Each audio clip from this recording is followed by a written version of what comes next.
paranormal community, and thank you for partaking in this week's episode of the Odyssey Files. I'm your host, Michael O'Neill. With me, as always, is my co-host, Mr. David Sorey. Good evening, Dave. Good evening, Mike. And good And- evening, Paranormal Universe. And welcome to the glitch-free episode. Glitch-free episode 272. So far, so good. We made it to the beginning. That's right. We made it through the opening credits. Right. And so far, so good. But so far, so good. Yeah. So last week, obviously, was a little weird. And somehow, and I don't even know how, because we're usually pretty good about being right on time with things. And we were off the air for like 15 minutes, yet still somehow managed to go 15 minutes over. So I don't know how that works, although we were guessing. So I don't know. It was a mess.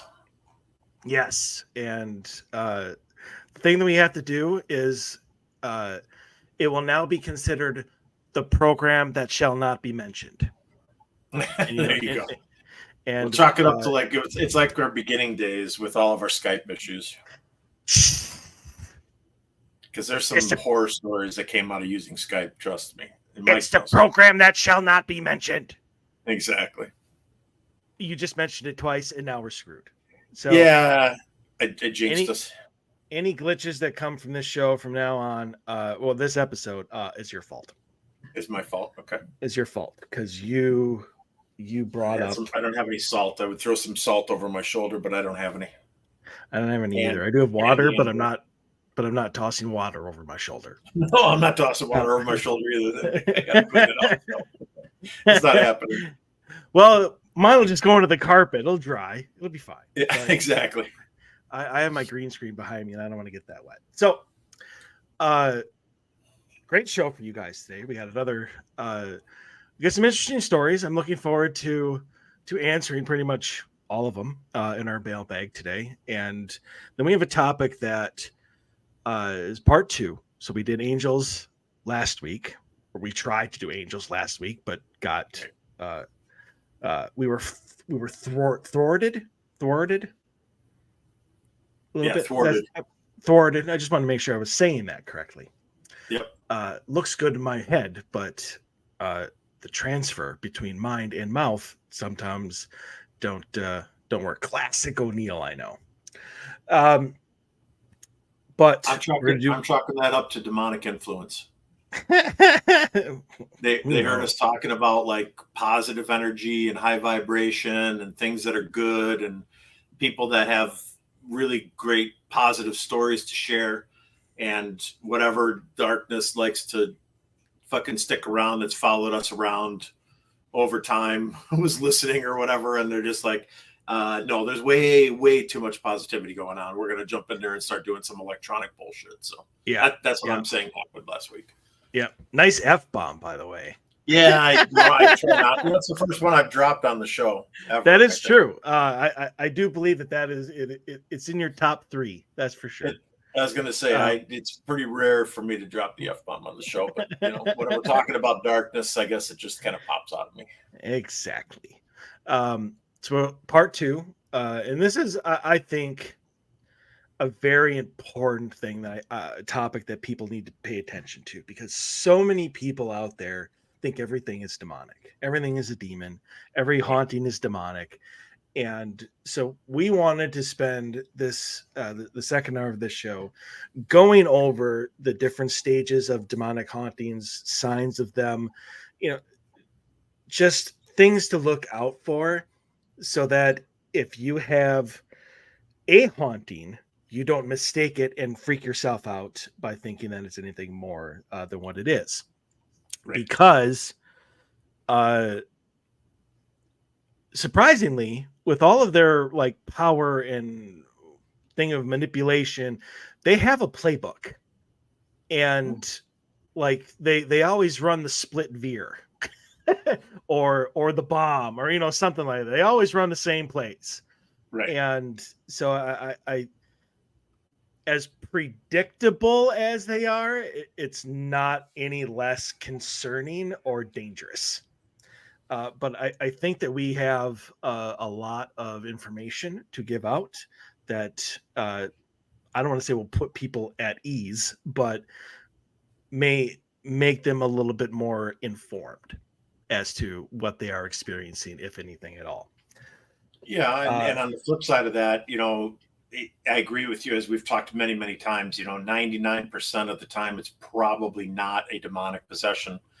But there are those cases out there where people are experiencing things that we're going to discuss here in an hour or two that maybe they're just dismissing, and they really shouldn't be dismissing them because they are possibly signs that something negative is trying to work its way into your life. that is And true. so, That is true. and I think for those people too, this might be one of those aha moments where they sit down and say, I was listening to the show, and they gave us a bunch of stuff, a bunch of information, and so like 40% of that rang true to things that are happening in my life and things that I can't explain. And so maybe I need to stop and take a better look here and see what the hell's going on, and maybe I should cleanse myself or cleanse my energy in my home, or have a session with somebody, or whatever call to action they feel is appropriate based on the information that we're going to lay out there. So Exactly. And this is not, and I mean this here, this is not like any sort of sales pitch or whatever, but no. I even put it on the back of my shirt, of my team shirt. It's not a demon. Right. See, so Yep. there it is. And that's how positive I am that, as you said, Dave, 99% of things that people think are demonic are not. Right. So It's but the 1% that'll change your life forever, though. that is true. I mean, that 1% is huge. Yeah, it is. It's glaringly out of proportion. Let's put it that way, because the 1%ers feel like probably like it's like for them, it's probably 90%, even though it's only 1%. If you kind of get my gist on that, like it's overwhelmingly takes over their life to the point where like nothing is going right, and relationships are going to hell, and financial issues and woes, and you start doing stupid shit that you've never done before. And obviously we'll talk more about it in an hour or two. Yep. But it's things like that make you that you need to stop and address before they continue. And obviously that's the information we're going to pass along. So yes, exactly. But first we have the mailbag.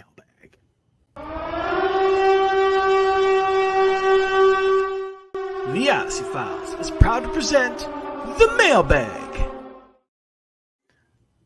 And I'm going to compliment myself on remembering and having that ready to go. Nice job. Instead of being like story number 1, wait a minute. We have to play the opening. So I'm learning, I'm evolving. Everything is good. So, fantastic, man. Long distance pat on the back. Appreciate it. I can feel it. I'm like 3% more confident now than I was previously. It's better than 0%, buddy. 3% is 3%. So, well, I said 3% more. More, right? Than I was. 3% more. I wasn't at 0. No, well, that's right. Exactly. So, all right, here we go. Story number 1. I constantly see shadow people. I always see shadow people, maybe like 20 plus times a day. It's always for a quick second, but it happens so often. I've only acknowledged it once and nothing happened. I'm not scared or anything. I just don't know what it means. Is it good or bad? Do they need help? Should I reach out or not? I have no idea what to do, but it happens all the time. Any advice you guys could share would be great. Thank you. Okay. You're going to have to forgive me here. I'm going to have another one of my moments. Are you sure that you're not seeing your shadow or somebody else's shadow? Because seeing shadows is not the same thing as a shadow person. And I'm just curious if this person knows that. So like if I walk by and I see it and you saw my shadow, would you think that it was a shadow person? Is Right. what I'm asking. And the answer is no. No, it's not. Uh, so I don't 20 plus times a day. I think you're either very, very much misinterpreting like a lot of things that you are seeing, um, or you're going to hell. I mean, seeing you're done. If you're seeing 20 plus Over. shadow people a day, there's no hope for you, and you might as well just, I don't know, float to a deserted island. It's completely over. Throw in the Yeah, towel. you have no hope in life whatsoever, and so yeah, because shadow people are not meant to be trifled with, and they can't be trifled with really. Um, they're obviously not the same as shadow figures, which are just unmanifested. You're not fully manifested, human spirits. Right. But I don't think you're actually seeing shadow people 20 plus times a day.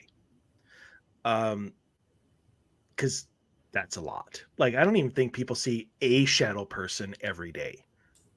And so to see it 20 plus, I think you're either, like I said, majorly misidentifying what you're seeing, or you really don't know what a shadow person is. There's always that. It's just a lack of information on what a shadow person truly is.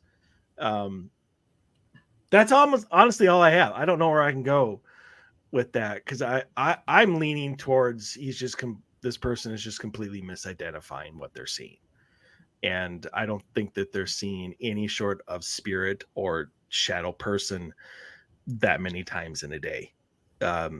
So if you have a different take on it, by all means, have at it.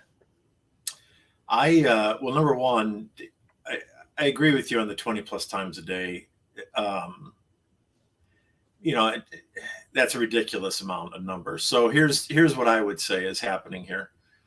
I would chalk this up to, my advice would be, go see your eye doctor, because if you have that many like out of the corner of your eye type of things, there's issues that happen with your eyes that are called like floaters. You can have pinpoint cataracts. Uh, there's a couple of other things off the top of my head, like if you've had a previous eye injury, um, that those things would appear to be something legitimate out of the corner of your eye, but it's really just something like a floater is just like a little, I don't know exactly what they are, but that's a term they use and like ophthalmologists use. So it's basically, it's just something that kind of is in your eye or floats across your eye, and you see it and you misinterpret what it is. I would agree with you. At 20 plus times a day, I would say you'd already be abducted and no longer be on the planet Earth. If it was truly a shadow person, because shadow people aren't there to play games. It's not like they're going to show up and they're just going to entertain you. If they do show up and there's that many there, if they're assuming that maybe it's different, if it truly was a shadow person, that it would be different shadow people. I'd be hard pressed to think it's the same shadow person 20 plus times a day, making itself known, but not doing a damn thing else other than that. You're not feeling scared. You're not, you tried to reach out once and you acknowledged it and nothing happened. You don't feel any negativity from it. So, start with the eyes. I mean, that would be my advice here. Might like my common sense advice. Start with your vision. Make sure your vision's okay. Secondly, I don't know. I would say start with the eyes first, and hopefully that fixes it, or at least gives you an idea that it's something natural that's happening with your body, that it's not a shadow person.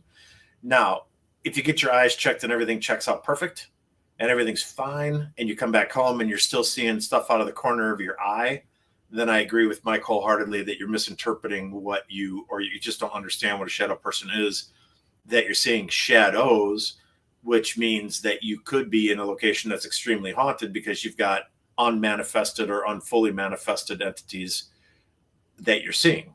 So you could be in a very legitimately haunted location, but they don't appear to be doing anything to you, so there's really no reason to be scared. Like, I wouldn't be scared, but I understand if you're not into the paranormal and you don't have experiences in the paranormal, and this is kind of your first dipping your toe into the paranormal pool, 20 times a day is a hell of an introduction. So, and I would like to change my original advice of moving to a deserted island. A deserted island for in lieu of getting your eyes checked. That's a very good suggestion. Yeah. I think legitimately there's something like health-wise going on. And I'm not saying that there isn't a haunting also happening somewhere in here, but I think that the sheer number of 20 plus times a day, I think that there's a legitimate reason why that's happening. Jesus, I've done a lot of hauntings, and I've known a lot of people that have had really a lot of activity, and they, 1 or 2 times a day is enough to drive you nuts and make your life miserable when you don't know exactly what's happening. 20 times a day, I would think you'd be losing your mind. Seriously. So like I said, I agree with you, Mike. I think it's misinterpretation. I don't think it's shadow people. And like we said, get your eyes checked, and then if it does continue, then I think you're just in a haunted location and get some help from that. And if you're a fan of the show, you already know what to do from there. So, All right, number 2. This is a beauty because it's going to tie right into where we're headed tonight. So, rotting meat smell in random places. I've heard bad odors can be a sign of the unnatural, and I wanted to get your take. So I moved into this house around 3 years ago, and every once in a while, the smell of rotting meat hits my nose. It's been in many places: the basement hallway, upstairs hallway, near the back door, and in the middle of the kitchen. My friends say that it's probably a dead mouse or a rat in the walls or something like that. We nor our neighbors have any mouse problems. My family and I have checked for any dead mice or birds and found absolutely none anywhere. And these smells aren't in the walls. They're in the middle of a room for absolutely no reason. Our house is clean and well taken care of, so it isn't rotting food or trash either. Now that that is out,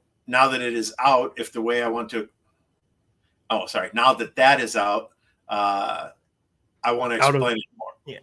Yeah. The smell is like rotten meat, like a rotting steak or something living that has died. It is nose curling and nausea inducing. The stink will sit there for a moment, then almost blow right past you, and it's gone. This, as mentioned above, has happened in many different parts of the house. I, as well as my family, are just left confused. What could be causing this phantom sickening smell? Well, for the sheer number of locations that it's happening, and the fact that you've done your due diligence with checking for things like dead animals, rodents in the wall, which obviously could give off that smell if they died in the wall. It sounds like you've addressed common sense type of things, and that has not helped. My mind right away goes to some kind of dark haunting, some type of negative entity that is moving throughout your home, which is why you're smelling it in multiple locations. The question is, why is it there? Number one would be the first question I would ask if this was a case I was working on. And number 2, who's it targeting? Because it's not going to be targeting all of you. It's not going to come after the whole family. It's going to come after the weakest link or the person that is going to give it what it particularly is looking for. So you need to address that. You need to figure out why it's there. You need to figure out kind of exactly what it is. And, I'm not saying it's a demon, but I'm saying that it's a negative entity. And you need to find out what it is. And then you need to find out who it's coming for, like who's getting affected by it. Best way to do that is not to do it yourself. It would be to bring in a paranormal team, a reputable, qualified, experienced paranormal team that have people that they work with. Obviously, a really good experienced paranormal team is going to have people that they're friends with that can address a lot of issues. So whether that be Reiki masters, deliverance ministers, exorcists, priests, rabbis, shaman, whatever is needed. They should have contacts and friends that they can reach out to that are, I'm not going to say experts. I hate the term experts. Obviously, I'm adamant about the fact there's no such thing as a paranormal expert, but that are professional in what they do is a good way to put it. That they're qualified, they have experience is kind of what I'm going for. And get them in the place and have them take a look at what's going on, because it is unnatural. Like, it would make me very uncomfortable if I was with my family and there was rotting meat smell randomly occurring throughout my house, and we did, the whole house check, and there was absolutely no natural cause for it, I would be concerned. So I am glad that you took the paranormal side of this one, and because all of that is very, very good information and good suggestions. But I'm not convinced that this is paranormal at all, and the reason why is because that is the only thing. Like, they're not talking about any other experiences. It's just this one smell, and that's typically not common for any sort of negative entity to just every once in a while nauseate them with a bad smell. I'm wondering, I mean, I know they said that they searched the house and it can't be in the walls because it's in the middle of the room. But that doesn't mean they actually checked the walls. Because I'm wondering if it is a dead animal or in some way, which I think it is. I'm wondering if it's more in the ventilation system, because all of those places, like the basement hallway, the upstairs hallway, the kitchen, the ventilation system is probably going to send air to all those places, and it's in the same construct. And if it is the ventilation system, and you know as well as I do from living here, that a lot of those things, especially in the ceiling, go in the middle of the room. Especially down in my basement. Right. The thing that blows all the hot air and the cool air, whatever, is right in the middle of the room.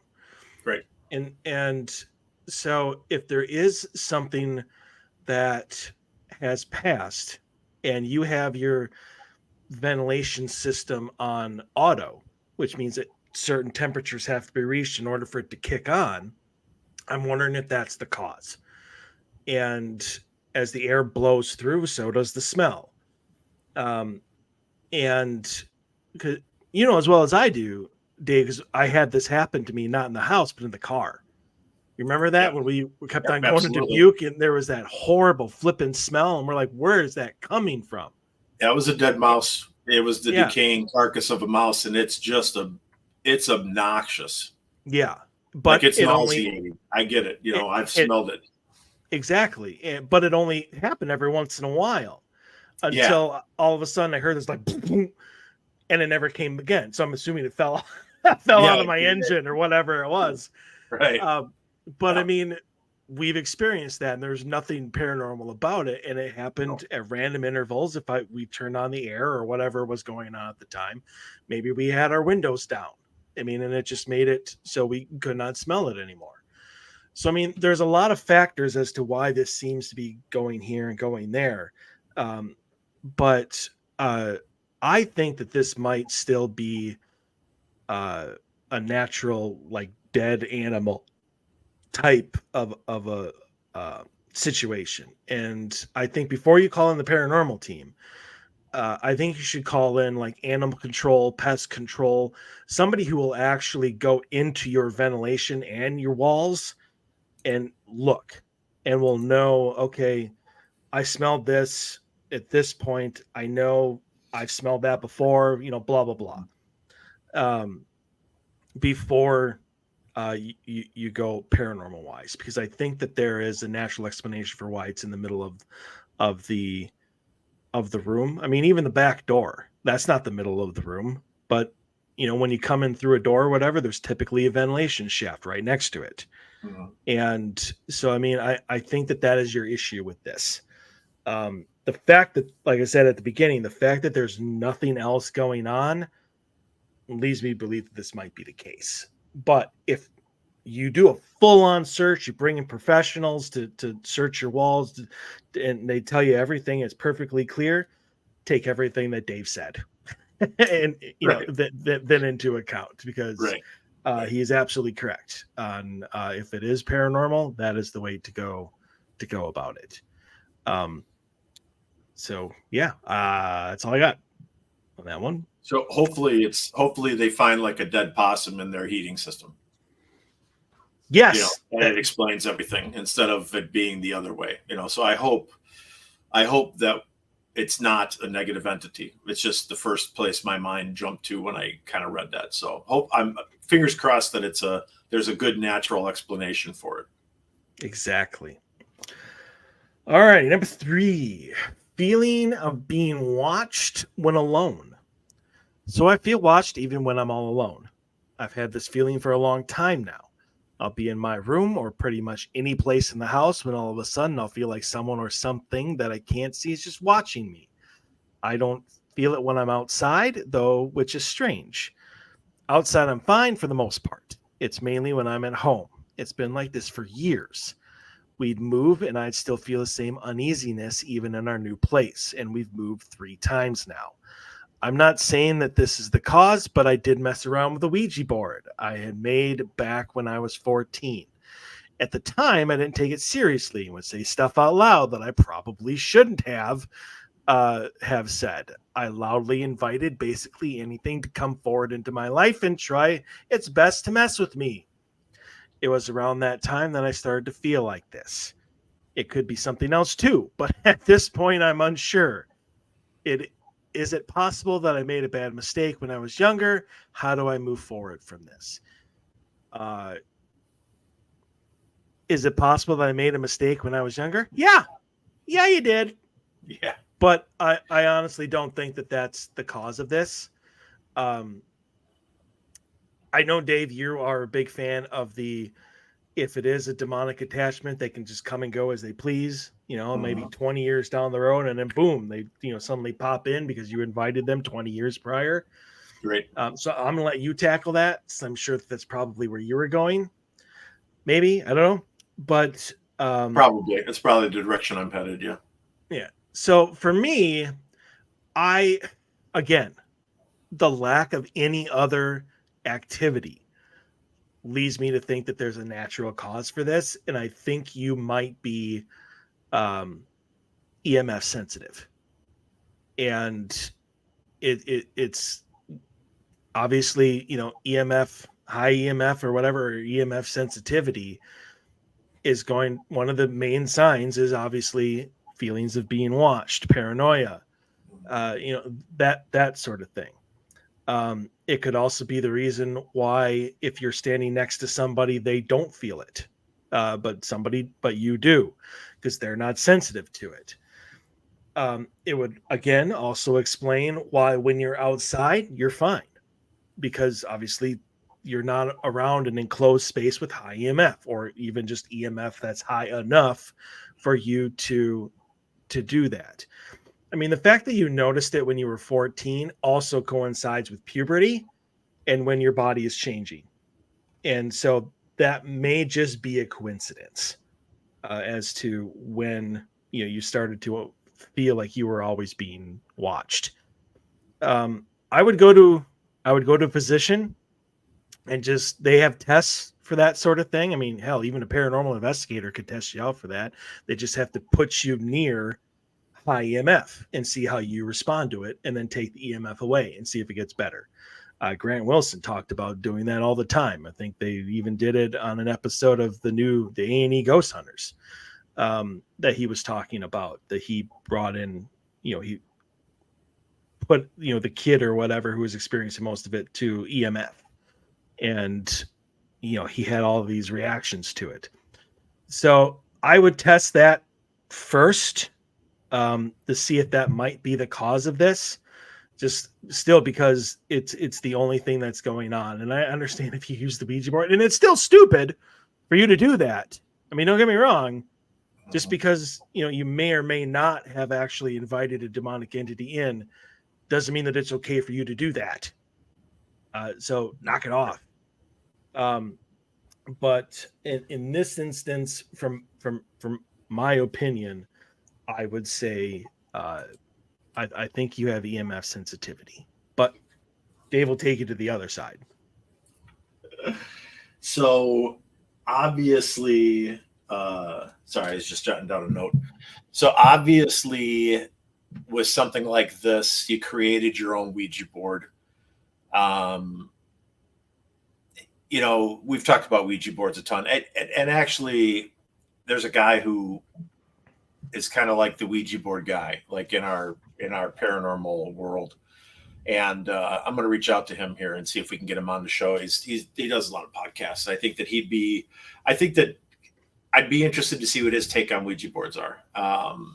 And obviously they're going to differ from mine, and maybe they'll differ from Mike's, maybe not. But so here's what I think happened. You made a Ouija board back when you were 14. Obviously, you didn't know what you were doing. You were being aggressive. You're being foolish. Inviting anything that can come out of another realm to mess with your life because you're some tough guy at 14. Totally asinine move. So did you make a bad mistake? Yeah, absolutely horrible mistake. You probably don't have the Ouija board anymore, which means that you don't have the possibility of closing it or closing out the session. I'm assuming you probably never did close out the session because you didn't know what the hell you were doing. So now you've got this open portal that you opened yourself when you were 14, and now you don't have the ability to close it yourself, which I'm sure that there are people that are out there, powerful mediums and psychics and people that specialize in things like this, that could close it for you. But you would have to reach out and get that help. Obviously, they're not going to come find you. And like Mike said, I'm going to say something dark came through. Now, the feeling of being watched, I totally am of the viewpoint that our time here on the planet Earth, which is a man-made construct. We've talked about this in the past. Time is just a man-made construct. Time doesn't really exist. So it's just something that human beings invented to make themselves feel better about being able to put labels on shit. So a dark entity or some other entity, even a natural spirit, even your grandma who passed away, right? They're all in different locations now. So they're in different realms. There's different rules, regulations. Time is different there than it is here. There is a possibility that you did something, and you didn't say how old you are now, but you said you're 14 then. It's hard for me to say, are you 18 now? Are you 16 now? Are you 46 now? You've moved 3 times. I'm going to guess you're pushing into your early 20s, late teens is going to be my kind of guess here. So if it's not EMF sensitivity, if there's not a natural cause for it, then I would say, yeah, I would say that your actions caused something negative to manifest. That entity that manifested liked what it saw, probably because of the way you approached it, very brazen and foolish. It was probably laughing its ass off at you when it showed up. And it's been kind of just giving you, making your life uncomfortable. And maybe that's all it wants to do. This is one of those kind of things, like when I was looking through stories tonight, I kind of went for things that are going to tap into our two. And feelings of demonic possession, part of the first stages are, by everybody's account the research I did and my own personal knowledge, is the feeling of being watched, or the feeling that somebody's there and you feel uncomfortable because there's somebody over your shoulder, or somebody approaching you, or somebody standing in the corner of the room staring at you, things like that. That's one of the early signs of a potential demonic haunting. Do I think this is a demonic haunting? No, I don't think it's the demonic haunting. Do I think it's a negative entity that you conjured? Yes, I do. And is it messing with you? Yes, it is. And that's the reason why you've moved 3 times. It's not attached to the place that you conjured it at. It's attached to you. My advice would be, after all that rambling, my advice would be to go find somebody like our friend Sina who can cut cords and have that session done. Go and get the cords cut. Whatever's attached to you, there are people out there that can detach it from you and then give you advice on how to raise your vibration level and move into a positive mental state and leave this kind of negative energy behind. And once you do that, I think you're going to feel substantially better. And your life's going to be substantially better. And don't make any more Ouija boards, please. Yeah. Don't make them in general. That's for everybody. Yeah. Don't buy them. Don't make them. Don't just whatever. Find something better to do than just forget the word Ouija even exists. I've never, I've had arguments with people, discussions. I won't say arguments. Some have turned into arguments, but I've had heated discussions with people about Ouija boards for decades. And, I agree that it's just a game, right? It is. And when it's in the box, it is. It's just a game until you pull that board out and you put your energy into it and you start asking for shit to happen. And that's when it becomes not just a board game by Milton Bradley. It's no longer that anymore. It's a tool that's used to communicate with the other side. And it's been around forever. Forms of the Ouija board, the history of the Ouija board have been around since the beginning of time for people looking to conjure entities. So why it's even for sale, I have absolutely no idea. Something like that. I mean, I don't know. We're not doing a Ouija board show, so I'm not going to go any farther on my personal thoughts. So. All right. Sure. I don't have anything else to add. Yeah, no, I think that, go get some help would be my advice. If it's not, if like Mike said, if you're not EMF sensitive, or if, Mike, check it out first. You can check if you're EMF sensitive, like we've said in the past, go on Amazon and buy yourself a K2 and walk around the house and look for high levels of EMF. Or, if you want to spend a little bit more money, get a tri-field meter. They're phenomenal. And then you can get actual numbers and walk around and look for, maybe you've got bad wiring in the house. Maybe there's a ground that should be there and the ground isn't there and the head of your bed is right there.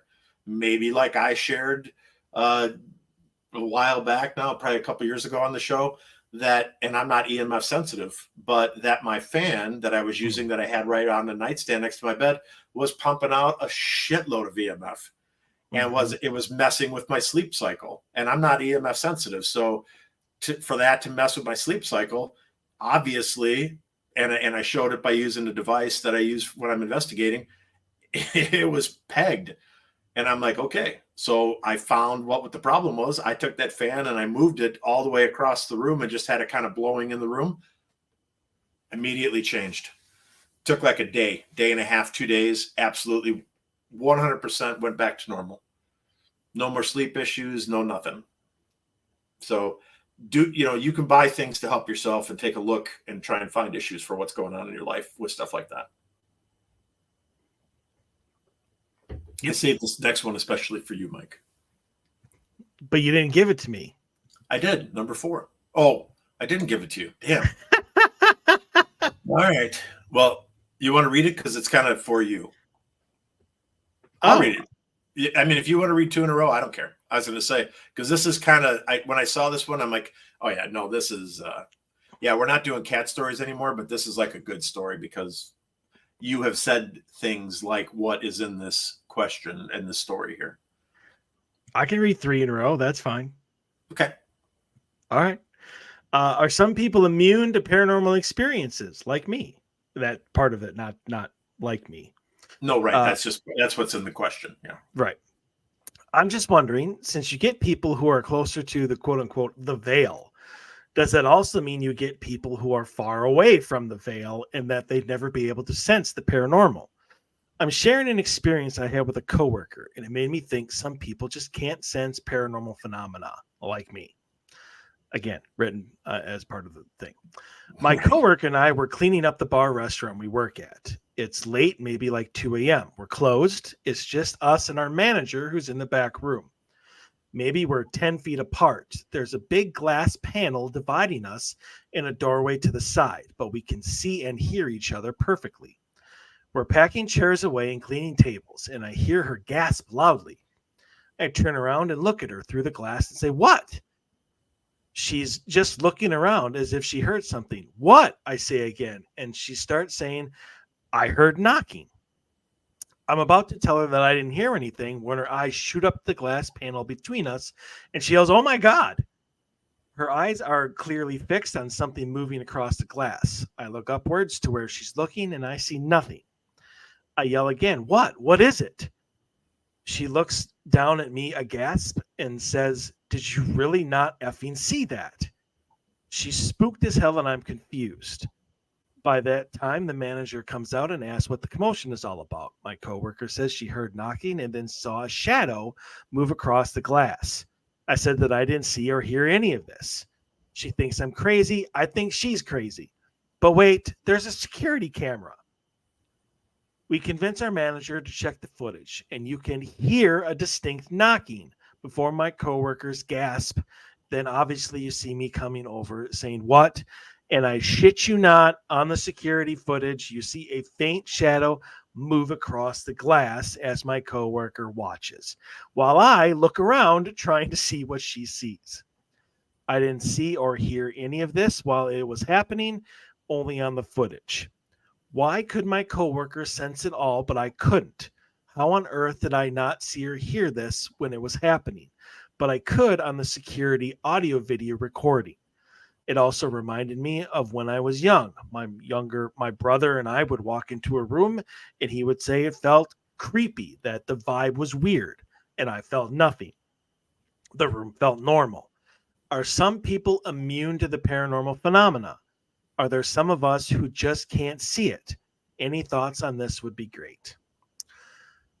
Okay, so the first thing that I'm going to touch upon with this one is the veil is the veil. It doesn't have an actual point of where it's located. So, no, nobody is closer to the veil and other people further away from the veil. There's just openness to it. There's people who are sensitive enough to be able to see through the veil, and people who are not. I talk a lot about how I am not. Your story with your brother and you experience that all the time. All the time. You know, whether I'm investigating with Dave, whether I'm investigating with people on my team, I am constantly asking them what they feel because I know I don't feel anything. Mm-hmm. That doesn't mean that I can't. I'm just not that sensitive to it. And that's fine. There's nothing wrong with that. It doesn't mean that I don't experience the paranormal. I experience it all the time. I just experience it differently. And I think that has a lot to do with not only people's main abilities, but how open they are to those experiences. That's great that, you caught that stuff on the security camera, but could it have been something else? Maybe the manager was, knocked on his desk or some reason. I don't know what the knock was. Obviously I wasn't there. My other question would be, where was the security camera posted? You had a different vantage point than your coworker. Maybe the fact that you had this glass thing in between you. Yes, you could see and hear each other, but maybe that knock was a little too low. People hear different frequencies. Maybe your coworker just has better hearing than you. Maybe the security camera was closer to your coworker than you were. And that's why, and obviously Dave knows as well as I do that microphones pick up a hell of a lot more than we do. Mm-hmm. And so there's plenty of natural explanation as to why you didn't hear the knock, but your friend in the security camera did. Maybe your vantage point, I know it's glass and you can see through it, but I don't know, you weren't necessarily looking for it. You were, as you said, you were looking around. So maybe you just missed the shadow. Or maybe I'm kind of thinking too, sorry, I don't mean to interrupt you, but I'm Sorry. kind of thinking too, when we're talking about like those glass, like I've been in my mind's eye here, I'm visioning, like, and you have too, you've been to the restaurants where they've got like Mhm. like the frosted glass Exactly. Yeah. with like some sort of decorative design on it, and it kind of separates two booths that are, next to each other, but has that little partition in the middle. And Yep. so it gives you a little bit of privacy. I don't think that this is like just a pure clear piece of glass. I think obviously it's probably frosted with, like I said, some kind of design or something on it. So that two people sitting next to each other in a booth divided by um, this glass item, have some privacy from each other while they're eating. Yeah, exactly. And I agree with you on that one. I don't think I've ever gone into a restaurant and it's just a pure clear piece of No, glass for no yeah, no, reason. I don't know. No. Yeah, there's always the design, there's always something there. So I mean, who's to say that if you were where your coworker was, you wouldn't have seen the same thing either?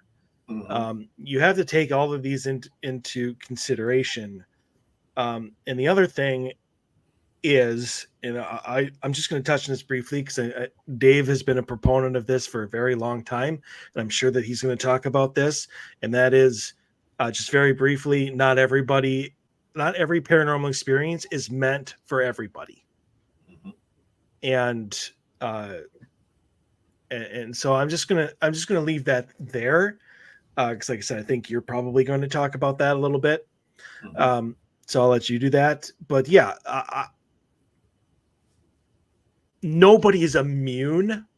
I mean, that would make that the paranormal is like some sort of disease, and Right. and it isn't. So I Right. mean, there's no such thing as immunity. It's openness. Um, and the other thing is, if the paranormal, if an intelligent entity wants to get your attention for whatever reason, uh, it don't matter how open or close you are, it will find a way to do so. Mm-hmm. So what happens, and that's why I like EVPs. I like video, stuff happening, because if that happens and it's there, the recorder will pick it up, the camera will pick it up. Otherwise, it's just a personal experience. Um, so nobody's further or closer away from the veil. It's how open you are to what is coming through it. And um, if you're not open to it, that's fine. There's nothing wrong with that. Uh, just, I, I guess if you're trying to experience or whatever, just be patient. Don't go out of your way. We talk about that all the time. No need to get excited. There's nothing wrong with you. And if you are supposed to have an experience, you will have an experience. That's it. So I got. Yeah, no, good advice. So I'm going to start off by saying I'd love to see the video. Yeah, me too. I would love to see the video. Until I saw it, I couldn't say, I couldn't really comment on it. But as an investigator and as somebody who's been in the paranormal for a long time, I'm always interested in seeing what somebody experiences. And the fact that this was a personal experience that really caught your coworker's attention, and then you got lucky and kind of got it on the footage, and it's exact on the footage is exactly what she saw, which backs up her personal experience. I think that's phenomenal. So I would be excited to see that footage and see exactly what's happening. So that said, a couple things here. Number one, if your life is going good, if you're happy, man, if you go home and you're in a great mood, and you come to work and you're in a great mood, and you're sleeping good, and your love life is good, and your finances are good, and if it whatever, and life is just good, and you're happy all the time, shit, don't worry about the paranormal, man. Just stay on the path you're on. Stay away from the paranormal. Don't make any Ouija boards. Don't do anything stupid. Don't go to any conjuring ceremonies. Don't do anything. Just continue with your life the way it is, and don't worry about the paranormal, because who cares? I've said this a million times. I'll probably say it a million more before I check out myself. You know, once you make that transition from not having an experience to having an experience, and you cross that threshold and you look through the veil and the veil looks back at you, life changes. There's something that changes there. There's a connection that's made. I'm not saying it's bad at all. It's not, I'm not headed that direction, but the direction the direction I am headed. And this is, I can attest to this myself, and I can put a dozen close friends on to tell you that in their lives, that it's the exact same thing has happened. Something changes in your life, right? You go through your existence. Your existence here is different than it would have been had you not had that experience. So take that for a grain of salt and kind of run with it. I'm not going to go into detail on that, but that's what I think. So I also, and as like Mike said, I think that I am a huge proponent of the fact that paranormal experiences happen sometimes intentionally to the individual, and it's not a group session type of thing where like you're seeing some sort of residual haunt or something like that, or a residual type of disembodied voice. That it's an intelligent haunt, and that intelligent episode that happened is for one particular individual. Now, why would your coworker be having an experience at work with a knock on the glass and then seeing a shadow move across the glass? Why is that like a contact for her? That's the question that obviously that would have to be something that would be started into an investigation or something. You'd have to sit down and talk in depth about like what's happening in your life and why something like that would happen, if that's the case. Not saying it is, but saying that if it is the case, that would be something that you would have to address. I agree with Mike. You're not immune. There is no such thing as being immune. You're just not having experiences. And if something is going to reach out to you at some point in your life and you are closed off, and I'm going to say that you are an individual that is closed off, it'll come to you in your dreams. It's the easiest way. If you're a closed off individual, our downtime when we're in our sleep pattern is the easiest transitional point for something to come through that's trying to contact you. And so if you have some sort of contact, I would say for you, this person in particular, that it'll probably manifest itself in some sort of dream state. But if it doesn't, don't worry about it. It's cool. Your life's good, man. Just keep going, and don't worry about everybody else's stories about creepy rooms and feelings and all that other crap. Just continue on the path that you're on, because you're doing something right.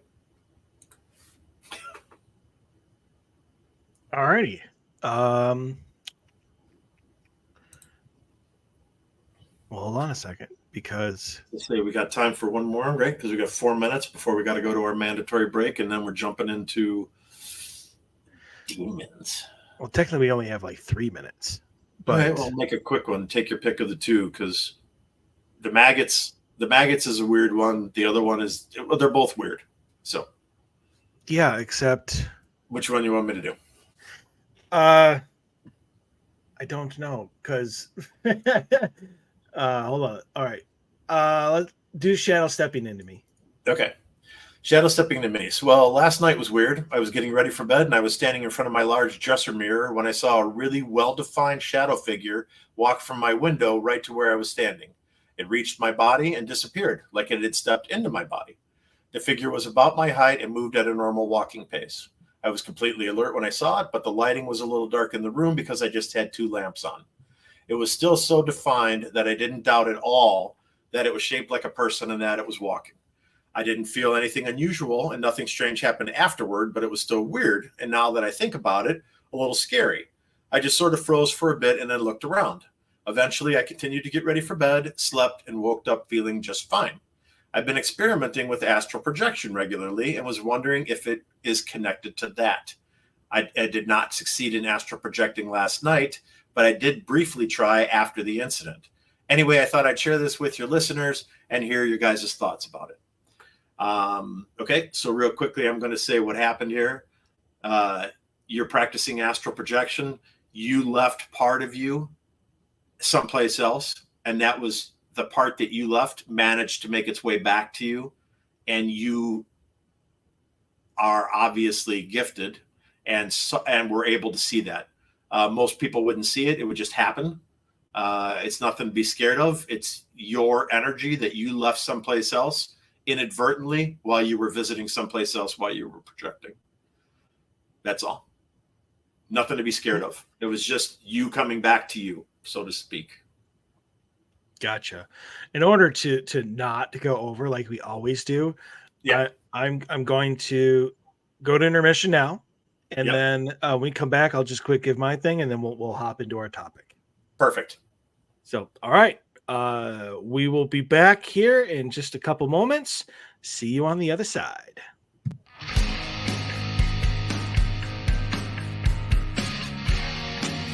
This is Susan Slaughter from Paranormal Caught on Camera, introducing you to the most epic show ever, The Odyssey Files with David Soyering and Michael O'Neill. You're welcome.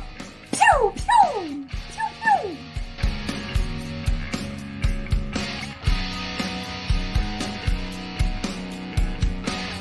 Hey, this is Grant Wilson from Ghost Hunters, and if you ever have time that you never want to get back, spend it listening to Mike and Dave on the Odyssey Files.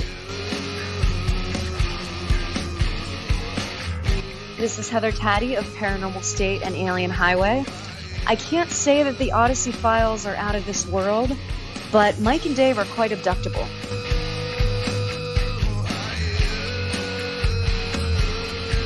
Hey, this is Dustin Perry from Ghost Hunters, and you're listening to Dave and Mike on the Odyssey Files. It's not the best show you're ever going to listen to, but it's also probably not the worst. This is Michelle Belanger, author of The Dictionary of Demons. What is faster than a speeding shadow person and more fun than an anal probe? It's Mike and Dave of the Odyssey Files. Hold on to your hats and buns.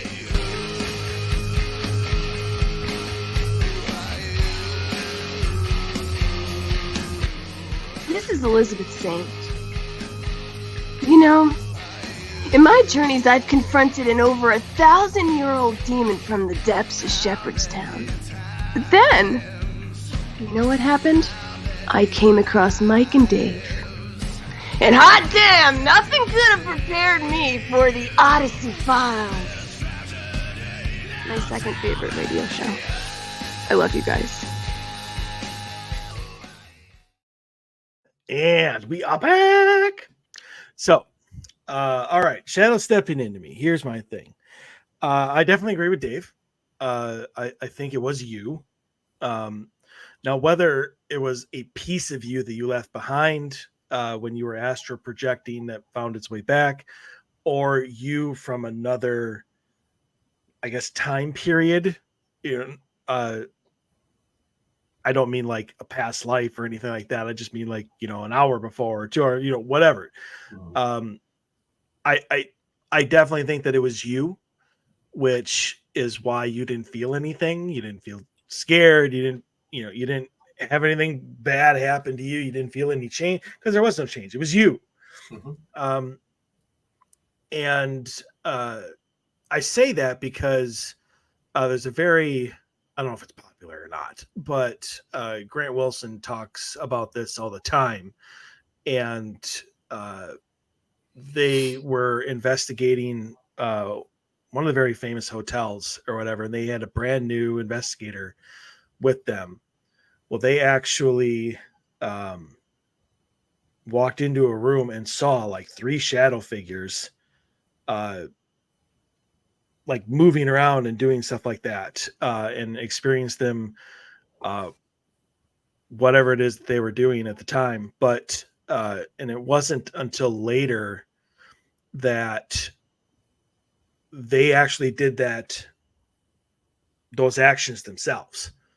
And so they determined that there was some sort of time slip where they saw themselves. Mm-hmm. But because it was just a fragment, everything was a shadow. Shadow is just a partial manifestation that can't take full and detailed form. So, I mean, I agree with Dave. I definitely think that this was you, and nothing to be concerned about. If it is, and you are astral projecting, maybe get further training, educate yourself maybe a little more so you don't leave something of yourself behind, because that's not good. I'm going to say though, it's common. I astral project. It is, yeah. It's common. If you astral project, it is not uncommon at all to accidentally leave a little bit of yourself someplace else inadvertently while you're traveling and kind of exploring. I've done it myself, and I've had to have friends who are really gifted individuals kind of go and find pieces that I've left behind and bring them back for me, and they'll be like, okay, I found it, and then I get to talk. Don't be so stupid. Quit leaving pieces of yourself out there, because you make yourself vulnerable when you're not 100%. The story goes on. So exactly. I do stupid shit like that too. Obviously, that's why when we talk about stuff like that, it comes from personal experience. There's knowledge behind a lot of our information, and there's actual real world experiences with a lot of the stuff we talk about. I've done some stupid stuff too, and paid the price, and had attachments, and had shit happen to me. So I can speak for it. So is Mike. It happens. I do think every once in a while I astral project. I just can't control it, and I don't do it on purpose. I think it just happens. When I go to sleep every once in a while. So who knows how many pieces of me are out there. So I don't want to see any on eBay if anybody goes out there and finds them. That's right. Could you imagine? Somebody's like, I found this piece of this soul while I was astral projecting. Just $9.99 on eBay. That's where we're starting the bidding. Exactly. Piece of this person's soul I found. Yeah, no, that would not be good. Yes. So speaking of things that are not good, demons. Segue. So as we were saying at the beginning of the show, and why we think that this is very, very important. Even more important than angels. Learning about angels is important, but nobody's scared of them. Nobody needs an explanation for them. Nobody needs a ton of information on them, because supposedly they're all good. It's the stuff you that's there to hurt you and is there to put you in positions where you will hurt yourself, is what we need to talk about. It's what people need to be educated on. So there are three stages. Although when I was looking, I found a new stage that I thought was interesting, that I had never heard before. And I've been in this field a long time now, and always had it as 3 steps: infestation, oppression, possession. But as I was reading, and this comes from the book about Father Gabriel Amorth, if I said correctly. He's obviously the chief exorcist of Rome, of the Vatican. He was. He was. Yeah. He passed away in like 2016 or something like that. Yeah, not super long time ago, but yeah, he passed. But he was the man, no doubt about that. Yeah, no, absolutely. So he had infestation, oppression, obsession, right, and then possession. And I had never heard of obsession before. Yep. So I want to take these one at a time and focus on them, and then move obviously as they go through. So obviously we have infestation as the number 1, and this is considered what they call like the haunted house. Like, this is where you get the door slamming, and you get the footsteps and voices and apparitions, or like furniture moving. Like, this sets everything up for everything. But I think it's important, at least to and I don't know if you agree with me or not, but I think it's important to point out, and you and I must have had a miscommunication, because what you said in response when I first said this, I was like, that makes no flipping sense. And it was the invitation. It was the door opening of it. You know, we did that Ouija board. We were like, come in, you know, do stuff to me. Like that is the invitation. And supposedly, Well, yeah, I mean, perfect example of that would be the guy and his wife that I led on the group at Farrar, who was walking down the hallways, verbally yelling out, "Come and scratch my neck! Come attack me!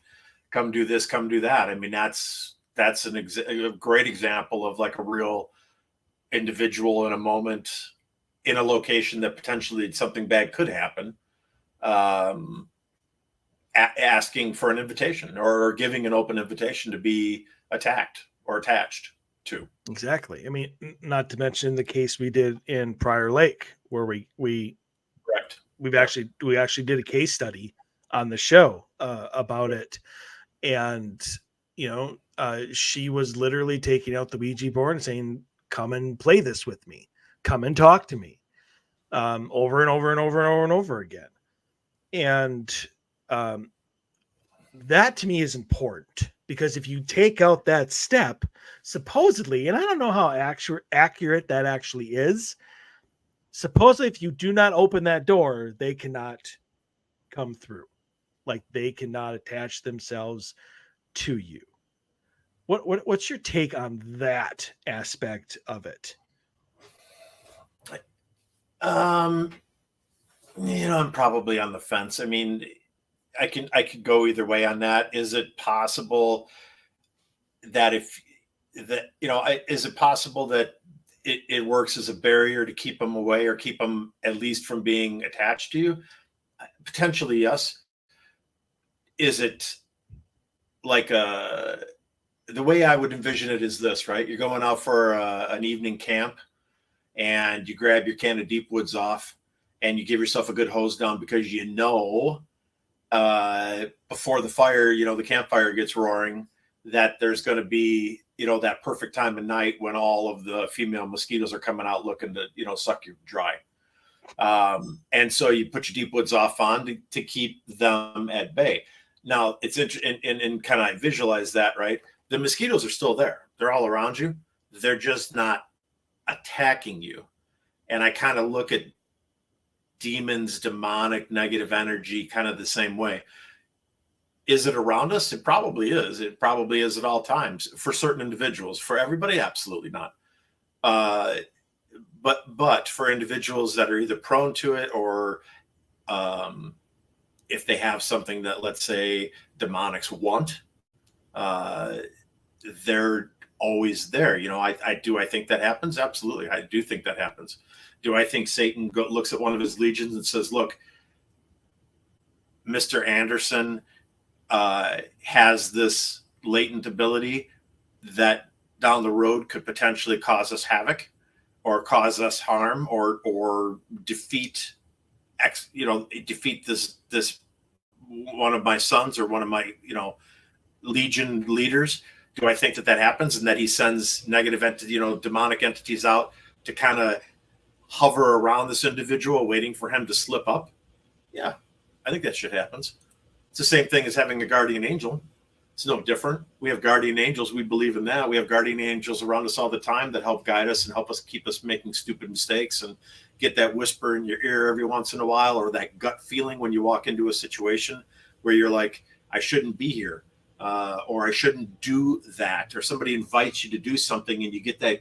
It's not that you're scared to do it, but you get that gut feeling and you stop for a moment and you pause and you say, man, for some reason, I just don't really think that's a smart idea. And you're saying it inside your own head, you know, that's to me, that's your guardian, that's your watch angels.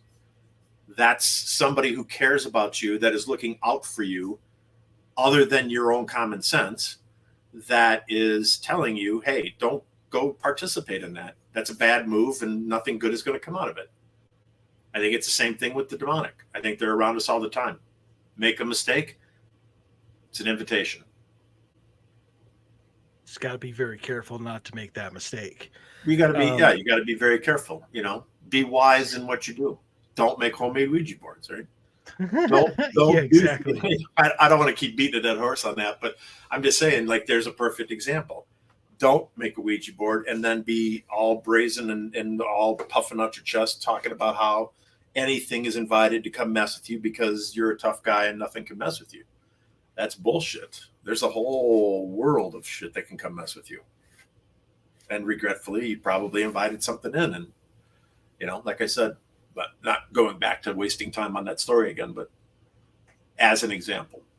So I do think that they hover around us all the time for certain people. I think I agree with you on that one. I wanted to bring this up because I think it's very important and it's something that I've taken to heart since it was first told to me on the show, actually. And I could not place where exactly to put it. And I think at the start is actually the best thing. And this came from Chris Fleming. And it's something that I have always, since he said it here on the show, that I have remembered. And that was him saying that the best defense against any demonic entity is knowing yourself inside and out. Be sure, be confident, be positive about who you are as a person. Because if you have that, it's not worth their time to try and break you down. There are so many more people out there who have so many more problems. And unfortunately, that's the case. That's the case of the world. Right. And so if you have that stability, you have that confidence in yourself, that faith in yourself, whether it comes from religion or whatever, they will not waste their time on you and they will go someplace else. So, and I try to instill that in my investigators. I try to make sure that they understand, who they are and the fact that they can be confident in that. And that, as Ken Boggle likes to say, you are your brother's keeper. And that can go for that as well. So that's one way of keeping them away. Obviously not opening the door, period, will keep them away. I honestly don't think, unless they move into it, like a non-believer, skeptic person who hasn't dipped their toe in the paranormal, period, I don't think they typically experience like a demonic entity. Unless, like I said, they move into it. Like the door was already opened and they're just in the wrong place at the wrong time where they have to deal with it. But I mean, do you believe that? Because one of the things that I think that I've thrown out there and I never really gotten an answer is, as like an agnostic or an atheist ever experienced a demonic entity because they don't believe. I would agree to a certain extent with you on that, but the fact that they don't believe in God doesn't mean that the demonic don't exist, and it doesn't mean that the demonic wouldn't harvest something from them if it was something that they wanted or something that they desired, or they were just like, and I caution myself before I say this, right? Because obviously I'm a religious person and I have nothing against individuals and their personal beliefs. So I'm going to throw that out there just so people don't get upset and send a ton of hate mail, right? But if you don't have something that you believe in, and we've said this many times, if you don't have anything that you believe in that you can ground yourself into, I think that you're open season. That's my take on it. I think if you don't have something that you can go to, I think you're fair game all the time, 24/7. I mean, it doesn't mean that you're going to be demonically possessed. No, it does. That's not what I'm saying. I'm saying that the chance of it happening is higher. The chances are higher than somebody else who attends church regularly, believes in God, believes that Jesus Christ is his Lord and Savior, feels comfortable in the fact that when they pass away that they're going to move to a better place. I don't know. I've never been agnostic or an atheist. So I have a friend who's atheist. I have a couple friends who are agnostic. I don't understand their viewpoint. It's hard for me to put myself in their shoes. I don't. I guess my beliefs are so strong that I like to think that I can kind of like, oh yeah, I can kind of put myself in your shoes, but I've tried and I have a difficult time. I can't put myself in the shoes of an atheist. So can't really give you no, I just saying I can't give you like a really good answer on that, but I fear for my friends that are atheist and agnostic, and the fact that I don't know if they don't have something powerful to ground themselves into.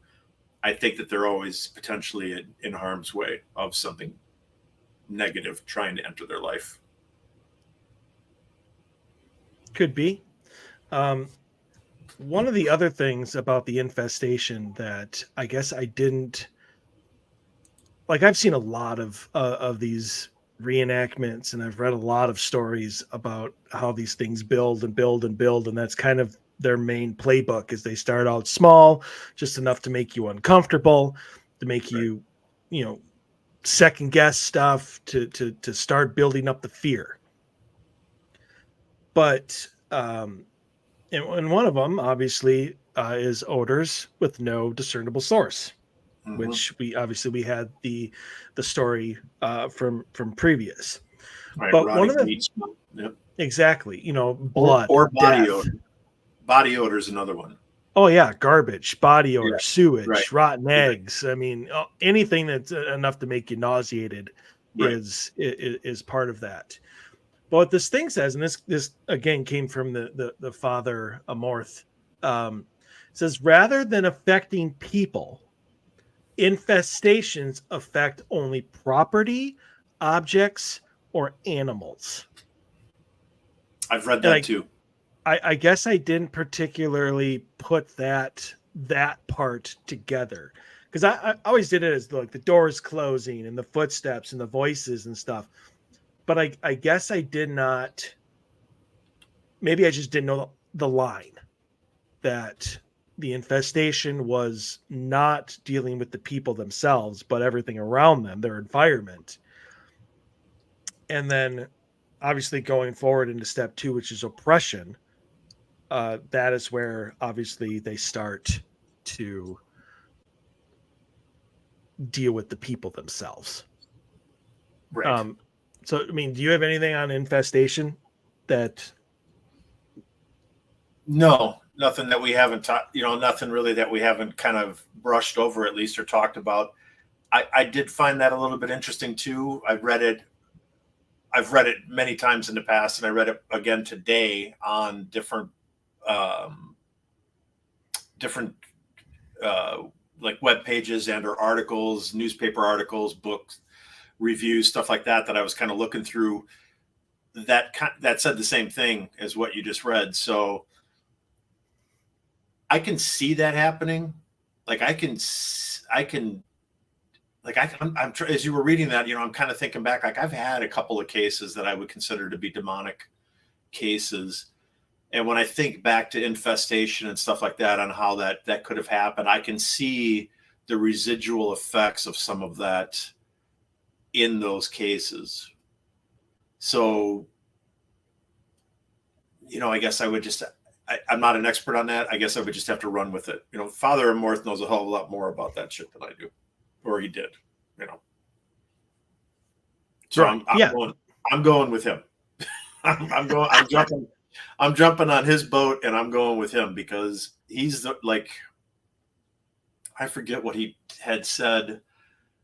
God, I read it earlier today. I don't want to misquote it, but I'm going to go out on a limb here. And I think, I read it. I was reading an article, and he had expressly reached out to Pope Francis and said that Pope Francis needed to give permission and change the rule that all Catholic priests should have the ability to be exorcists if need be, and that they should all get the proper training that every Catholic priest should have, and not just the select group, because nobody knows the exact number of how many exorcists there are. If you really look at, and I'm talking now specifically of exorcists coming from the Catholic Church, not exorcists that are self-claimed exorcists. I'm talking about the Pope actually appointing you the title of exorcist through the Vatican, through the Catholic rites, and giving you that title. By the best guesstimates, there's about 200 today from what I saw. Some said the numbers were as low as around 100. Another one said that numbers were possibly as high as 300, but most of the stuff that I read said that there were a couple hundred. Father Amorth had asked and said 200 is not enough.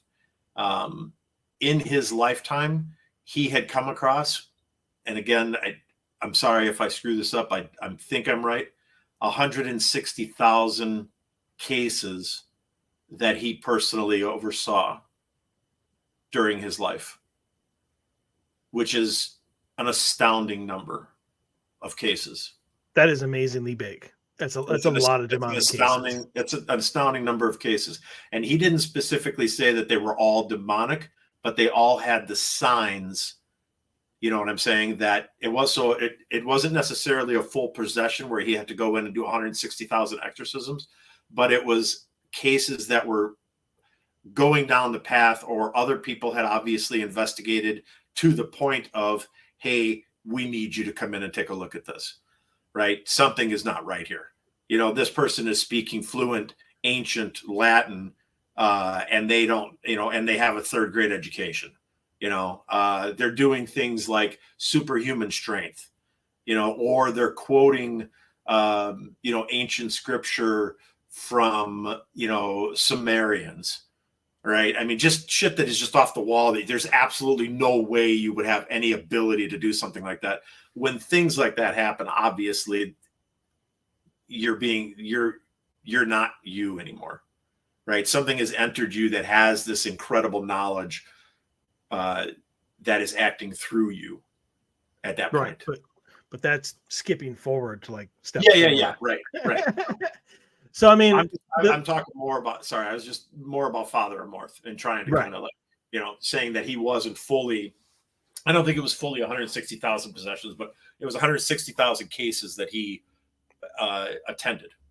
Yeah, and I think that it's important right here to throw out the disclaimer that just because you have footsteps, just because you have disembodied voices, or just because maybe an object does move, does not mean you have a demon, because there are a lot of different paranormal and even natural reasons for why that is occurring. Mm-hmm. So don't think that just because you may or may not have a demonic entity, just because you're experiencing, last Tuesday, you had a cold breeze blow by you and you heard footsteps, does not mean you have a demon in your house. Nope.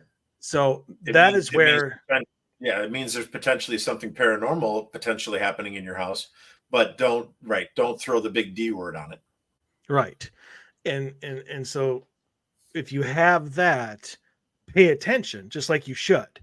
Right. And if it's to the point where you need to call in a paranormal team or whatever, hopefully they will be knowledgeable enough where they will be able to make that determination. I have done many cases where they thought that it was demonic, and it definitely was not. So, I mean, it's knowledge. It's you bring people in who may or may not know better than you. It's like going to WebMD and then trying to self-diagnose yourself. I mean, every single thing that they talk about, you go, yep, I have that. Yep. Oh, I got that. Yep. Oh, swollen toe. I had a swollen toe last week. My finger doesn't feel right, and I got a crick in my neck, and yep. Oh, and according to WebMD, I have scurvy. Yeah, exactly. Just settle down a little bit and don't panic. Just because you're experiencing some of the things that infestation deals with, because normal hauntings do as well. I would say they mimic each other fairly well. And that might actually be on purpose. I would say it probably is. I mean, negative entities aren't stupid. Right. Demons are not dumb. No, they're not. And I mean, they know exactly what they're doing and why. They're geniuses at manipulation. I mean, so that is why you get I brought up a Ouija board, and there was a little girl who drowned in the pond in the back, and she just wants help. I mean, that's what happened with the Annabelle doll. Right. I mean, it tried to give them, help me. I'm a little girl who's trapped in this doll. You need to let me out. You know, well, it was a little girl who asked permission to be if she could enter the doll, is what happened. Yeah. And she was like, I want to be with you guys all the time. Can you please, can I enter this doll? Can I, put myself in this doll so that I can always be with you guys? And then they gave it permission. And so once it entered the doll, then all hell broke loose. Naturally. Obviously. Yeah. So just relax a little bit. Don't be stupid. Just relax a little bit.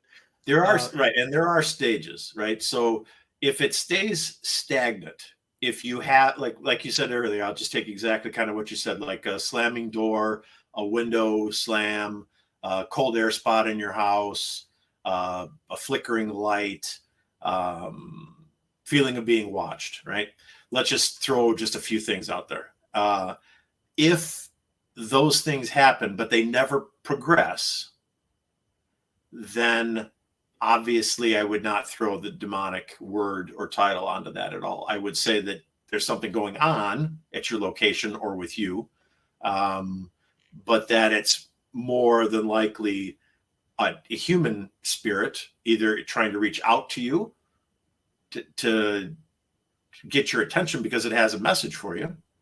And sometimes they go to extremes if you're not paying attention because they need to do something to get your attention. So sometimes it is a big thing, like slamming a window or slamming a door or slamming a kitchen cabinet, because that they feel that they need to do something to make you stop and listen and pay attention to what they're trying to tell you. Or it could be something like a previous homeowner who doesn't like the fact that you changed the whole entire house, and they're a little upset about it. And that's when you need to bring in, somebody who's qualified to kind of make peace. You've had experiences like that. I know that you've had a few cases that you've shared with me where you went in and kind of had to broker a peace bargain between, the entity and the people living there. Yep. Yeah, and you compromise the situation, and then the entity is happy and the people are happy. And once everybody's happy, it's not a big deal. Two energies share the same location. So what? It's perfectly fine. They're not trying to harm each other. They're just coexisting. And there's nothing wrong with coexisting. Exactly. So on the 1% chance that it is going to escalate, then a demonic entity brings you into it. You physically and emotionally and spiritually into their plan. And that is the oppression. Right. And Dave, you had mentioned this previously when we were doing, I don't even think we were in the stories. I think we were just kind of mentioning our topic or whatever. But this is where, you get depression and anxiety, the financial and employment problems, relationship issues. Right. You experience like horrible and vivid nightmares. Typically, it's about like deaths of loved ones and stuff like that. Where you are helpless to save them, helpless to help them. And really graphic images. Yeah. To me, that's part of like a negative infestation, is like really, really negative graphic imagery. It's about people you love, or even it could be somebody totally else, but it's just the degree of the visual that's presented to you. Right. And this is the point of time also when you're going to start having things like scratches when you wake up after you wake up and you've got bruises or scratches on your body that are unexplainable. Like, how did I get that? I wasn't up last night walking around. How the hell do I have this huge bruise on my thigh? Or, a bruise, if it's a female, a bruise on her inner thigh. something weird like that, or like a handprint bruise, you know, where it looks like a thumb and fingers, like something grabbed you really hard in the middle of the night. Yeah, exactly. The physical attacks, the sleep disturbances. One of the things about the vivid nightmares or whatever, that I wanted to also add in there, that sometimes you're the reason for it. Like they have you dream about you causing pain and Killing your suffering. family members. Exactly. Sometimes you don't even have to be asleep. If it's really bad and they're powerful enough, like they will give you visions. Right. You know, if you're bathing your, you know, infant child or whatever, all of a sudden you will have this vision of you drowning your child. Right. And so I mean, this is where things escalate quickly. And you know, while some of these are not are normal, people have nightmares all the time. It doesn't mean that they're being infected by the demonic, but you know, people have financial problems, people have employment problems and relationship issues. These are all normal. The thing that makes it stand out is when they all happen at once. Yeah. You know, when you have all of these issues and you're sitting there scratching your head going, what have I done in life to deserve all of this horror happening all at once? Right. You know, I've said it a couple times that there's probably 2 or 3 times in my life where, besides like maybe 1 or 2 things, like everything just gets taken away from me. You know, in my life, friends and, you know, arguments with families and family members, and lose my job, and you know, I'm next to broke and have to, you know, rely on, you know, maybe my grandma or something when she was still alive. Right. That has happened multiple times. I don't think it's demonic, because I wasn't even part of the paranormal at the time. But doesn't mean they weren't watching you, though. Remember, you know, that's always the case, right? That is very true. That is absolutely true. I don't blame that on them. I've never got depressed or felt anxiety or anything like that. Frequent or severe illness, we see that on reenactments and TV shows all the time, especially on the Dead Files. You know, they talk about unexplainable things, right? You go to the hospital and the doctors are they're scratching their heads like, we did the whole battery of tests and we have absolutely no explanation for why this is happening to you. You know, but your kidneys are failing and your heart is, you know, in arrhythmia, and you know, whatever, your liver is swollen. You know, I mean, and we have absolutely no idea why this is happening to you. I mean, one of the things that I've seen more than once is, you know, people middle-aged, you know, late 30s, early 40s, all of a sudden getting diagnosed with like fibromyalgia. And they're like, I've never had this happen to me before in my entire life. And all of a sudden I have, since I moved into this house, I'm just in pain all the time. Right. And so, I mean, this is like the really bad part. Well, I guess because it just gets worse from there. But this is when your life starts breaking down. You know, like we talk about, right? Like this is you know, as a human being, if all, you know, once all of this is coming at you in this tornado of shit, and obviously if you're listening to this and you just listen to everything that we just said and you throw all of that together and then you try to imagine yourself living with all of that shit happening to you, this is the point where now you're starting to become suicidal. Like this is the point where they've broken you down to the point where you're saying to yourself, man, what am I even doing? You know, like, why am I still trying to fight through this shit? I mean, this is ridiculous. You know, it's like I'm trying to battle up this, you know, Mount Everest. There's no way in hell I'm going to get myself back up from here. And that is the goal. That is the goal of a demon, is to break you to the point where you start to give up your faith in life. Yeah, absolutely. And in fact, and that's where, again, maybe I just didn't realize where the line was, is that's when it moves into obsession. And, we're kind of in that we're getting into that point. Yeah. Yeah. So I mean, they have a hard time functioning. Sleep is almost impossible. The thoughts of suicide, Yep. and stuff. All of these things, these they call them, like, I had it up, um, like foreign thoughts. I guess I don't think that's exact term that they used, um, when I was reading this, but that is where uh, they start bringing in the you should murder your neighbor, you should kill yourself, your child is evil, you should drown it in the tub. That's Right. where you start getting those kind of thoughts as well. And you're And this is, so yeah, I was gonna sorry, say, go this ahead. is where the voices in your head start coming into play too. Yes. Like, this is where you start hearing an actual voice talking to you, and it usually doesn't start out with drown your baby. It usually starts out with making you feel that it's okay to do shit you normally wouldn't do. You know what I mean? It's those little babies, because it all happens in steps. And so it's the little baby steps. And like, one of the things that, like, it would be withdrawal. Like, it tells you, yeah, you don't want to be friends with that person anymore because they talk about you behind your back or whatever. And you become paranoid, and then you withdraw yourself from your social groups, from friends and family, stuff like that. You lose interest in activities that you love to do. Let's say photography was, a huge photographer, or you're a big time hiker, or a bowler. You love to bowl, and you bowl all the time, right? You bowl in a couple leagues every week.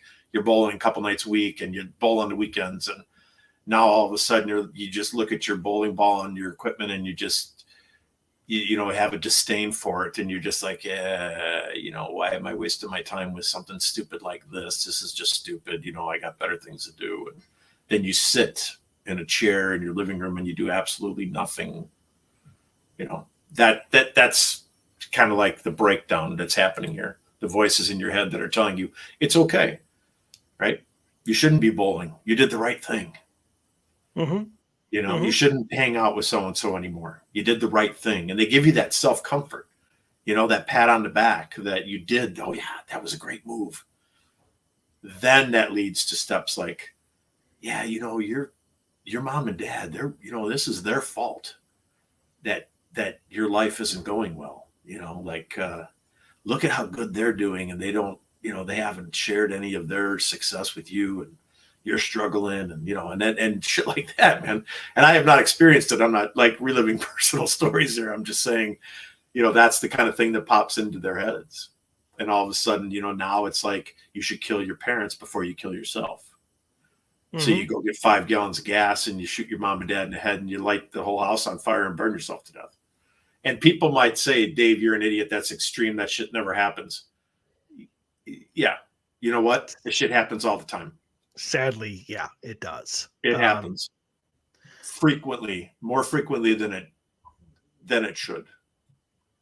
Exactly. And the only other thing that I would like to throw in there as well is the fact of, because your sleep and your nightmares, and you don't want to sleep, and it's just not coming to you, and you're broken down, that's where they come in, because you're too tired to fight them off now. Right. We as humans and our physical bodies need rest, and we need that joy, and we need that happiness. It's why demonic entities don't like happiness. They don't like laughter. They don't like you taking joy in anything. It's one of the reasons, like, when I can still laugh, and I can still, I'm starting to go through 30 Rock again. Love that show to death. It's funniest freaking thing ever. Yeah, it was really well written. And yeah, and I can sit there and laugh my ass off. I'm like, okay, I'm doing okay. You know, there's nothing after me, because something would happen to take that away from me. Right. And so, I mean, that is another defense mechanism. Keep that happen. And again, know yourself. No one brings you joy. Don't give it up. Keep finding the joy and the happiness that you normally have in life, regardless of all the other shit that is going wrong. in your life. Right. And laughter is a great way to raise your vibrational energy. Yes. Yes, it is. Laughter, singing, engaging in things, group sessions, like those are really good. Music, those are really good things to raise your vibration level, which keeps you away from negative spirits. Exactly. But let me point out that if you start to sing Nickelback, another sign of demonic presence. That is Mike's personal opinion. That is not the opinion of myself or the show. I'm completely joking on that one. I just wanted to throw that out there. So I want to throw this out there before we move on too. So yeah, absolutely. I know, and I think that sometimes, like when we throw percentages around, people are like, "Well, 1%, that's like 10. That's like 10 people. What the hell? What are you guys talking about? Why are you making a big issue out of this? Or why are you spending an hour talking about this and telling me all these horrible stories and all of these things that can happen when, it's only 1%? Well, at today's numbers, the current estimated population of the planet Earth is 8.1 billion people. Oh, wow. We reached 8. Nice. Yeah. Which means 1% is 80 million. So I'm putting this into perspective for our listeners, okay? 80 million demonic cases are happening right now across the world, across the planet Earth. 80 million demonic entities are trying to possess, are in a stage of, are taking people into a stage of oppression, are working their way through infestation, are moving into gaining souls of 80 million people right now. So that's just a food for thought as we're throwing numbers around, because 1% doesn't sound like a lot. 80 million sounds like a lot to me anyway. Yes. 80 million is definitely a lot. I mean, and then you even throw out there, we thought that it was some astronomical number that Father Amorth, 160,000, did maybe 160,000, right, over his lifetime. Right. So I mean, how many cases did he miss, or did he not do, himself, that never got reported? And now you have a clear understanding of why the guy, if there really is about 200 ordained exorcists, let's say, coming out of the Vatican, because that's the number I found. So let's just run with that for the show. There's 200 of them, and there's 80 million cases of demonic possession happening. No wonder the guy is pleading to the Pope to throw more warriors and fighters into the army, right? Give me some more soldiers, man. You're asking me to fight a battle, 200 against 80 million, we're losing. Yeah, we're saving some. And yeah, we have some success stories. And yeah, those success stories are feel good. And the souls that we saved, and God loves those souls. And we brought those people back from, a horrible place. But that's 160,000, man, out of 80 million. And God bless Father Amorth, because he did what he was capable of doing. We should, and I really would like to do a show on him, because I really admire this man. It was a phenomenal human being. So, I mean, and I guess take into account also how many demonic cases never got reported, period. Or got misidentified as mental illness. Well, because schizophrenia and demonic possession have a lot of similarities. Yeah. I mean, or just, psychoticness, right. They put them on meds, and, so how many tragedies do we hear about all the time? Murder, suicides, a husband killed his wife. Yeah. Every day. Every day. And I don't want to throw out, and this isn't a conspiracy or anything. This is just one of those hypothetical questions. How many of those were demonic entities winning? Where it was never reported, and they succeeded in what they wanted to do. Right. It was taken as alcoholism or drug abuse. I mean, that those people, I mean, we talk about COVID and like the people who are most at risk, the old, the people who have bad health issues or whatever. I mean, people who have like drug addictions, even if they're recovering, alcohol addictions, are prime candidates for demonic entities, because they can exaggerate those desires, those latent gambling debts, or gambling or whatever, those addictions, to make you go back into that. Sure. And then as your friends and your family, as you start being pulled further and further away and you start drinking more, they start using that as an excuse that they're not going to be around you either. Right. And you continually feel more isolated and more alone. And that's when the depression sinks in. There's so much complexity to these plans, but they can be stopped. It's just, you have to understand what is going on. If you don't know that you should communicate with somebody about this, you're not going to communicate with anybody about it. And self-awareness is an absolutely huge piece of the puzzle here. Yeah. Self-recognition, self-awareness, things like that. I mean, if you're listening to this show and you're struggling with an addiction, or you're having issues that are making your life miserable and you're not in a place that you want to be, take a step back from what you're currently doing and find an avenue. Reach out to somebody for help. Reach out to, I don't care what you reach out to, your local church or some type of support group. It doesn't matter, but take the step and reach out and get some help.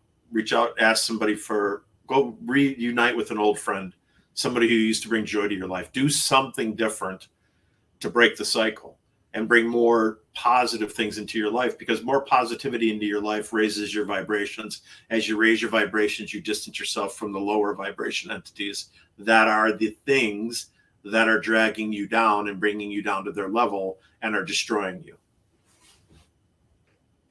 Right. Now I really want to get to, because we only have like 12 minutes left. Sure. So let's I want to get into obviously the big number 4, which is the big P word, possession. Yep. And a lot of people, including myself, I guess you could say, figure that that possession is a demon entering a person's body and taking over their soul. Apparently that is not the case. They just take control of your body and your actions. Not that you can't kick them back out and you can't do it, but you're so tired and so broken down, you don't have the will to do so. Right. This is where you have the lost time. This is where your face contorts. This is what Dave was talking about earlier with speaking Latin when you shouldn't know it. This is about just knowing things in general that you have no business knowing. Right. The neighbor's cheating on his wife with the mailman. There's things you should not know. Right. And you and I have come across stuff like that before. Yep. Very early in my career with Brian and his wife. But even that typically wasn't considered demonic. That was like black magic and stuff like that. It was it was a combination of a whole lot of weird shit was happening. Well, exactly. But that is one of the signs, is when you start doing stuff, the superhuman strength that you mentioned before. Correct. Where it takes 4 guys to hold down a 12-year-old child, that sort of thing. Right. And one of the things that I thought was hilarious was one of the telltale signs does not include the head turning around 360 degrees. No, it doesn't. Apparently that still does not happen. Well, I will say this, though. When we interviewed Chip Coffey, and this is going back because we haven't had him on for a while, but one of the interviews we did with Chip, he said that when he was young and he was doing like some psychiatric work and some understudy work, that he was invited to go to a mental hospital, mental health facility. And that while he was there, one of the things that had always been in his mind was the question of between like demonic possession and schizophrenia, that the two have such a strong similarity. And he had said on our show that one of the people that was in the room when he was there that she was sitting in a chair and her head turned completely around. I remember that. And I was just like, holy shit, you actually saw that? And he's like, yeah. So, I've never seen it. I don't want to see it. If I want to see it, I'll turn on The Exorcist and watch it on TV, and I'll just leave it right there on the TV set because I don't want to see that. I don't want to see a person walking down the stairs backwards on all fours. That's nothing I need to see. I've seen things move across the ceiling. I don't like creepers. I don't like things that can run up walls and run up the ceiling. That disturbs me. It's an unfair advantage to come after me on the ceiling. Got to throw the flag on that. Yeah, I'd like to get your ass off the ceiling and get down here. God damn it! Quit your messing around.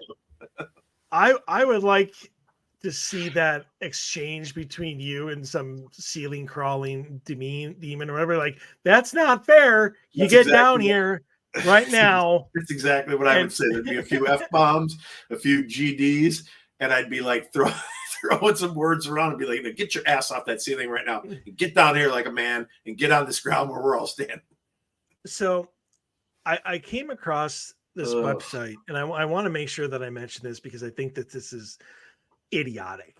And the guy looks more like a salesman than he does any sort of like demonologist or demon expert or whatever.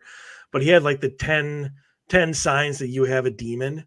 Oh, whatever. And yeah, I mean, some of it is just classic stuff, like the language thing. I mean, we all know that. We all know. But here's one that I was just like, I had to roll my eyes. So number 5, you experience basic demonic manifestations, and he has a list.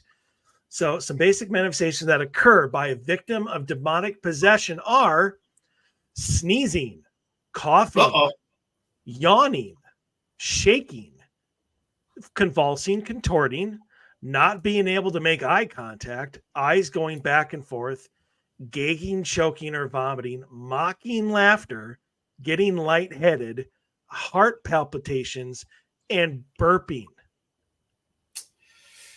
Okay, well, out of that list, I'm going to throw the bullshit flag on 93% of it. Yeah. I think that the contortions, contortions happen. Like unnatural manipulation of body movement is a sign of possession. And maybe I'll throw the borderline on a couple of the other ones. The only one that stood out to me out of that whole list you just read was contortions.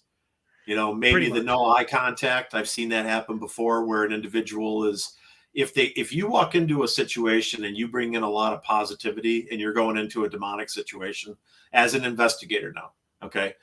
And you're an investigator and you go into a case and the case actually turns out to be demonic. If you walk in there and you have a lot of strength and you come in there with a lot of strength, that entity is not really scared of you, but it's not looking to pick a fight either. And so you'll notice things like the individual won't look you in the eyes. I have seen that. That is an observation that's probably legit. The contortion obviously is legit. Regretfully, I've seen some movement that was not normal, and it's disturbing to see.